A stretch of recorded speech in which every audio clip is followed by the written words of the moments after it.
Bom dia, minha gente querida, está no ar mais um episódio do nosso programa Manhãs de Crochê. Sejam muito bem-vindos a esse cantinho feito de fios, laçadas e muita inspiração. Meu nome é Paula Sekoski e te convido a pegar o seu cafezinho e a sua agulha e vir crochetar comigo no seu tempo, no seu ritmo, espalhando cor, aconchego e criatividade por aí. Hoje não vamos fazer crochê. Vamos falar sobre crochê com uma amiga muito querida, uma professora de crochê incrível, eu amo o trabalho dela, a Poliana Calheiros, da By Poli Crochê. E estamos aqui agora com a Poli. Poli, se quiser se apresentar para o pessoal de casa, que talvez não te conheça, já devem conhecer, porque a Poli já foi nossa artesã de destaque da semana também. Então, Paula, primeiro, muito obrigada pelo convite. Meu nome é Poliana Calheiros, sou idealizadora da marca By Poli Crochê, sou crocheteira.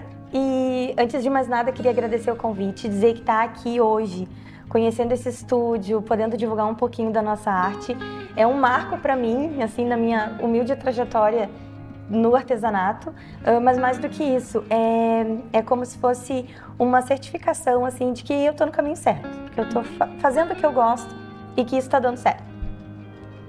Então, primeiro, a gente te conhece pelo Instagram, pelas peças lindas, pelos vídeos muito legais. Me conta quem é a Poli por trás das redes sociais. Bom, antes de mais nada, eu sou mãe em tempo integral, porque a gente não descansa de ser mãe. Sou professora também, sou professora de língua portuguesa e de literatura. Eu dou aula em Canoas e sou esposa do Edu, apaixonada pelo meu marido. E sou artesã, né? Por fora dos meus crochês, mas é aquela coisa, a gente tá sempre na correria, né? Mãe, casa, marido, família. Sim. E me conta, como é que foi o teu primeiro contato com o crochê? Eu conheci o crochê através da minha mãe. Minha mãe estava grávida, isso lá em 2008, mais ou menos. E ela começou a fazer crochê porque ela estava grávida do meu irmão mais novo. E ela começou a fazer porque ela queria fazer um enxoval do quarto dele. E aí, vendo ela fazer, eu começava a tentar também. Então, eu aprendi diretamente com ela. Ela ia fazendo, ia me ensinando. E as minhas primeiras peças foram aquelas peças, assim, de barbante, de tapete, né? Aquele crochê bem tradicional, assim, bem de vó mesmo. Sim. E tu disse que tu é professora. Como é que nessa rotina agitada de professora o crochê entra ali? Nossa, ajuda muito, muito. Uma, porque a gente tá sempre num ritmo frenético, né? De produção de conteúdo, de aula, a didática de ensino que a gente utiliza, por exemplo, para dar uma aula de português, exige muita paciência, muita concentração. E o crochê, ele dá aquela desacelerada, assim, naquela correria do dia a dia, naquela adrenalina de tu estar sempre diante dos alunos e sendo vista, né? Então, o crochê ajuda muito porque dá essa centrada na gente, sabe? Sim, é aquele momento de paz. Muito. E em que momento tu percebeu que o crochê podia ser mais do que só um hobby? Quando eu comecei a fazer o crochê lá com a minha mãe no início, eu fazia e ficava em casa. Então era uma peça que a gente produzia, mas só quem via eram os familiares, as pessoas de casa mesmo. Com o tempo, com as redes sociais, como eu postava um pouquinho das coisas que eu fazia no dia a dia, tirava umas fotos aleatórias, eu comecei a fazer os meus tapetes de casa e às vezes eu tirava uma foto e postava. E eu fazia para mim, fazia para minha casa. E de repente eu começava as pessoas comentando, ai que lindo, quanto que dá para fazer encomenda e tal. Ali eu percebi que aquilo que eu fazia, que para mim era um hobby, um passatempo, podia de fato ter algum retorno financeiro. E aí eu atrelei ali a ideia das redes sociais mesmo, porque é uma possibilidade democrática de divulgação, né? A gente não paga, literalmente não paga nada para poder mostrar. Sim. Então isso viabilizou muito essa questão de eu transformar o que era então um hobby em uma forma de ter uma renda extra. Eu acho que para a maioria das pessoas começa assim, né? A gente começa fazendo para nós e começa uma pessoa a pedir ali, outra ali e a gente acaba começando a vender. Começa pra gente e a pedido das outras pessoas que vira um negócio mesmo. Sim, e tu sabe que no começo eu sentia muita dificuldade de precificar, de divulgar, de realmente... Eu postava, mas era, sabe aquela coisa que a gente assim, ó, posta e sai correndo? Eu postava e ficava naquela expectativa assim, será que vão gostar? Será que vão comentar e tal? Mas é porque eu mesma não confiava muito no meu trabalho. Sim. Então eu postava, mas ficava sempre naquela expectativa de saber, será que vão gostar? E quando eu vi que realmente estava dando certo, que estava tendo um bom retorno, eu vi assim, não, gente, eu preciso começar a trabalhar isso com mais seriedade, a levar mais sério o meu trabalho. E aí realmente mudou a skin, assim. E aí eu entendi que não, eu preciso realmente, se eu quero de fato vender minhas peças, eu preciso transformar isso em uma coisa que pareça um negócio. E não que pareça só um passatempo, uma coisa que eu faço de vez em quando. E me conta, como professora, tu acompanha muito o desenvolvimento dos alunos, né? E como artesã, tu trabalha muito com a criatividade. Tu acha que essa parte do artesanato, do crochê, pode ajudar no desenvolvimento de uma criança? Eu acredito que toda criança devia pelo menos experimentar. Não só o crochê, mas qualquer artesanato, que ela pudesse fazer alguma manualidade. Porque a gente vê, eu acompanho alunos do ensino fundamental e do ensino médio, e eu percebo que há neles uma dificuldade muito grande de concentração.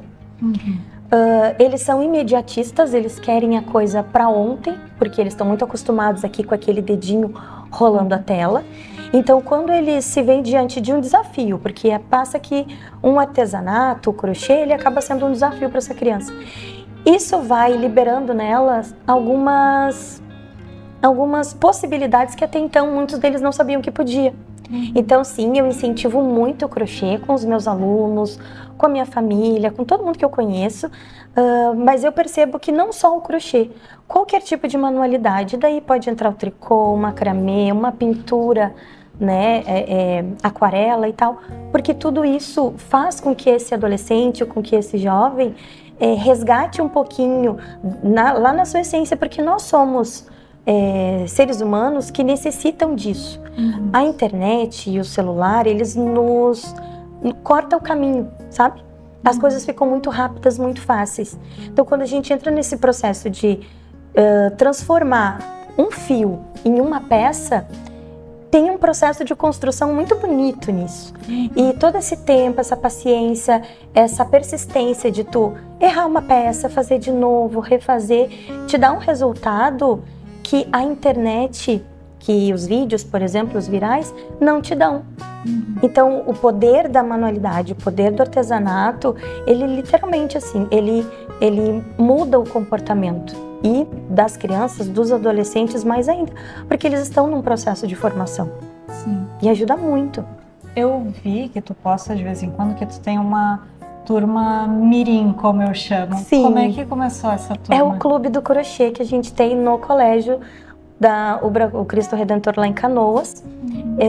As alunas são alunas do colégio, que no turno da tarde, uma vez por semana, a gente se reúne em uma das salas e faz crochê. Então, são alunas que eu tenho alunas de 10 anos até 18 anos, as alunas do ensino médio.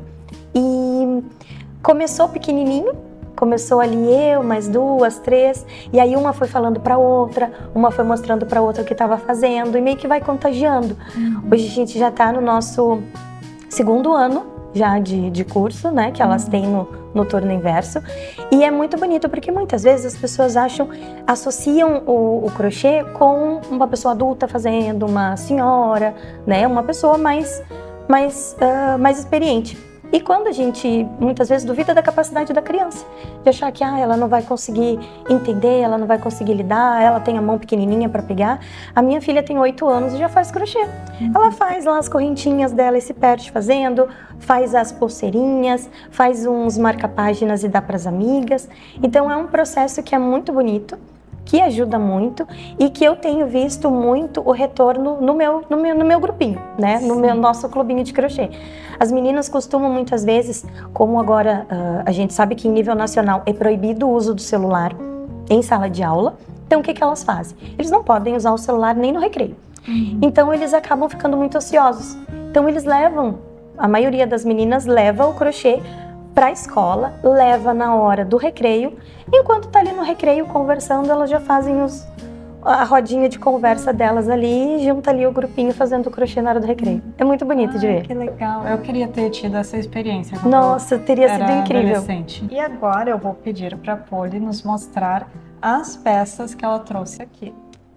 Então, essas duas peças eu desenvolvi de uma forma para ser mais didática mesmo, para ser rápido de ensinar para as minhas meninas. Então, as duas peças são peças que elas têm o mesmo formato, a mesma técnica, né?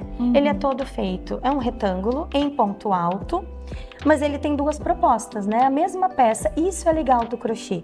Eu consigo, com o mesmo material, com a mesma linha, com a mesma agulha, com o mesmo formato, criar peças diferentes e aí vai depender da criatividade da artesã.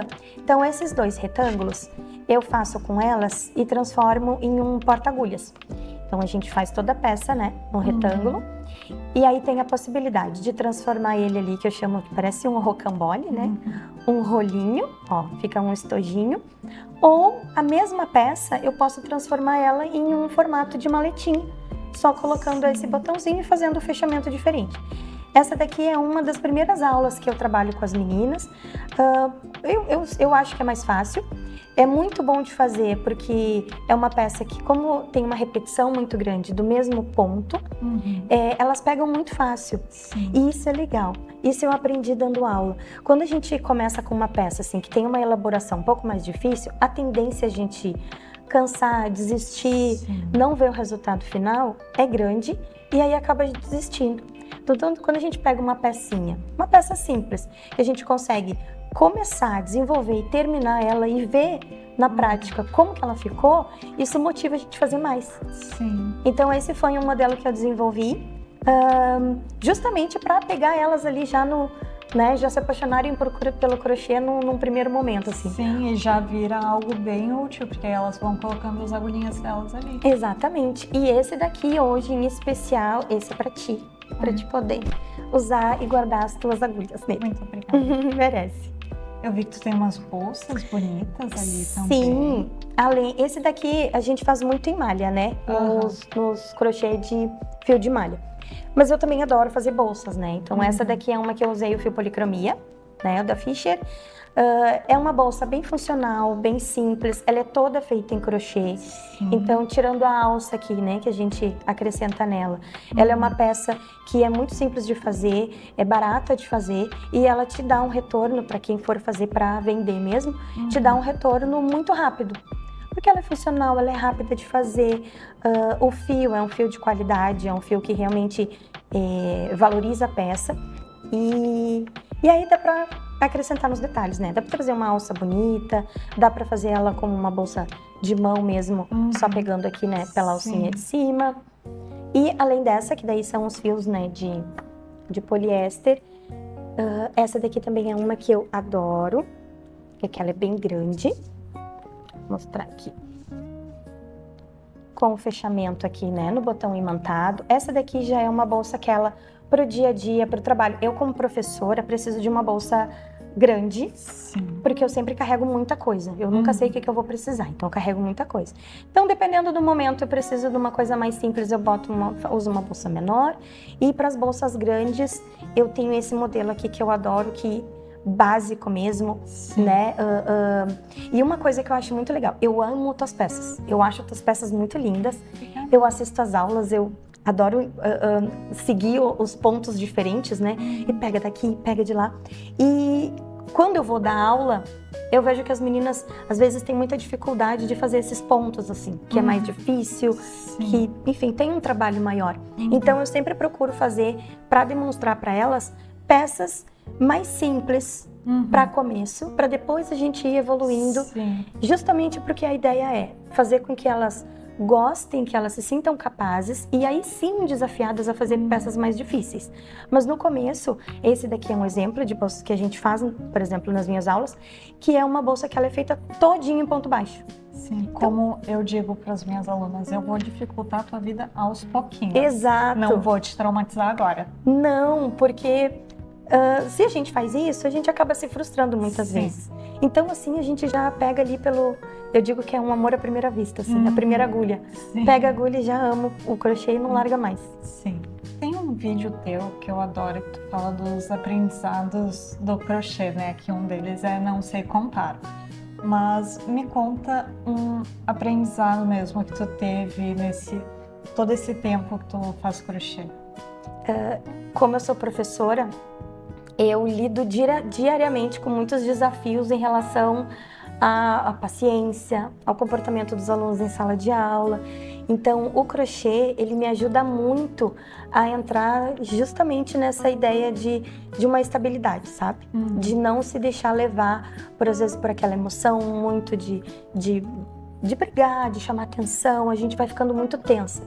Então, o crochê, o vídeo aquele, né, uma brincadeira ali que eu faço, eu não sei contar, 3 coisas de autoconhecimento no crochê. Um deles é transformar hobby em obsessão, né? A gente começa a fazer crochê e aí não quer parar mais. A ideia de não conseguir contar é porque realmente a gente conta, mas a gente chega no final e assim, a gente jura que conta o 20, chega lá tem 22, da onde surgiram 2, da cria nos pontos. E além dessa brincadeira toda, né, eu acho que o crochê me ajudou muito a eu olhar para mim, sabe? A eu entender que eu preciso de um tempo de qualidade meu, comigo, de eu ouvir meus pensamentos. Às vezes, nem é só questão dos pensamentos, sabe? É às vezes de eu dar uma desacelerada naquele tempo, de eu me respeitar o meu corpo. Então, naquele momento que eu tô fazendo o meu crochê, lá em casa já estão acostumados, né? É um momento que, assim, ninguém me incomoda. Então, assim, é o momento de lazer, de descanso da mamãe, deixa ela quietinha, ela faz o crochê dela. E eu acho que isso, pra mim, né, dos anos que eu já venho fazendo crochê, isso tem ajudado muito, assim, a manter essa skin mais tranquila, mais calma. Eu brinco com as alunas que elas dizem que eu sou muito calma e tal, e eu falo, é porque tu não está dentro da minha cabeça. Sim, nossa, isso é uma verdade muito grande. Porque a nossa cabeça vive num turbilhão de coisas. E realmente, o crochê te obriga a desacelerar, a acalmar, a falar com mais paciência, com mais carinho. Nossa, isso é muito bom, muito bom. Teve outro dia que eu tava quase pegando alguém pelo pescoço, aí eu sentei ali, não, para, deixa eu fazer o meu crochê um pouquinho. Aí eu comecei a fazer, eu senti calmar. Muda realmente, Sim. né? A gente fala isso pra quem tá de fora, pra quem não conhece, pra quem não faz. Ai, parece tipo assim, ai, nada a ver. Como é que pode? Sim. Mas aí experimenta pra te ver. Experimenta pra te ver como é que é o negócio. Como eu sou professora, tenho várias colegas, né? Professoras, e hoje elas são minhas colegas e são minhas alunas também, fazem aula comigo. E é muito engraçado porque elas ficam assim, ai, eu preciso do meu crochê. Às vezes elas estão aceleradas, nervosas, tem muita coisa para fazer no colégio e tal. E aí elas só chegam assim, ai, eu preciso do meu crochê, sabe? Porque o crochê realmente te dá essa... Como tu falou, eu tava ali nervosa, de repente peguei meu crochê, deu como agora eu posso lidar com o restante das coisas. Hoje em dia, tu diria que o crochê é mais uma terapia ou uma fonte de renda? Ou os dois? Com certeza os dois. Para mim hoje é os dois, né?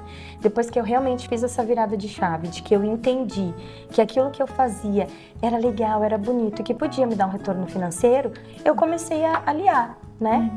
O ganho, óbvio, mas também com essa questão meu momento de escape, da minha terapia. Não foi um processo muito rápido, eu demorei muito, eu faço crochê já faz 20 anos. E eu comecei, de fato, a comercializar o meu crochê não faz 3 anos ainda. Então, assim, foram muitos anos fazendo, mostrando aos pouquinhos, para daí eu começar a entender que eu realmente valia a pena, né, comercializar isso, transformar isso num negócio. Então, hoje eu consigo aliar os dois. Eu tenho os meus momentos em que eu tenho várias peças inacabadas, né? Quem é crocheteira sabe como é que é. Eu tenho o crochê de descanso, eu tenho o crochê do descanso do descanso. Quando eu canso daquele dali, eu vou para outro e aí cada um é um material diferente. Então tem dias que eu quero fazer o crochê de barbante. Aí eu vou ali e faço até começar um tapetinho. Daqui a pouco eu cansei daquele, eu quero ir pro fio de malha, faço uns coraçõezinhos, uns cachepôs e posto. E o que é muito legal, Paula, eu demorava muito para postar, para divulgar mesmo. Então, assim, eu fazia muitas vezes e deixava guardadinho na minha casa. Depois eu percebi que, assim, tudo que eu postava, de fato, eu vendia. Às vezes, chegava uma amiga pra mim assim, pô, ele preciso de um presentinho, tu tem alguma peça? Eu não tinha, porque eu fazia, eu postava, 2 dias depois já tinha alguém assim, não, pode deixar reserva pra ti. Já vendia. Hoje, qual é o meu processo? Hoje eu trabalho muito com as aulas de crochê, lá na Dea Fios, né? E também ali no colégio. E dificilmente eu consigo ter peças prontas para vender, né? À disposição. Então, a maioria das minhas peças hoje são todas sobre encomenda, né? Então, a pessoa tem que encomendar, tem um pouquinho de paciência para ela ficar pronta. E a ideia de fazer do crochê realmente um negócio mudou por completo, assim, até a minha postura na internet, por exemplo. Hoje eu tenho um perfil específico só para o crochê e tenho um perfil que é mais familiar, que eu compartilho as minhas coisas com a minha família, né? O dia a dia, coisas em casa. E aí realmente, então, eu consigo, acredito eu, que levar paralelo ali os dois, né? Tanto como terapia, mas também como um negócio. E pra gente finalizar, infelizmente, Polly, me diz, para quem está assistindo agora, um conselho para quem está começando. Primeiro, não desiste, não desiste. Essa é a chave principal. O segredo do sucesso é a constância. Então, começou a fazer, e se tu gosta de verdade, não desiste nas primeiras dificuldades, nos primeiros problemas. Insiste, se aquilo te faz bem, eu tenho certeza que ele vai te dar um retorno. Outra coisa que eu acho que é muito importante, que talvez tenha faltado para mim no início e eu demorei muito, realmente encontre pessoas que te inspiram a melhorar. A Paula, por exemplo, é uma crocheteira que inspira muito nas peças, na postura, em tudo que ela faz. Então procura pessoas, procura profissionais que te inspirem a melhorar, que te inspirem a crescer, que te inspirem a criar peças novas. E não para, mantenha constância, que eu tenho certeza que vocês vão realizar sonhos grandiosos através do crochê. E assim a nossa manhã vai chegando ao fim. Eu espero que vocês tenham gostado tanto quanto eu da nossa conversa, de conhecer melhor a Polly. E nós nos vemos no nosso próximo encontro.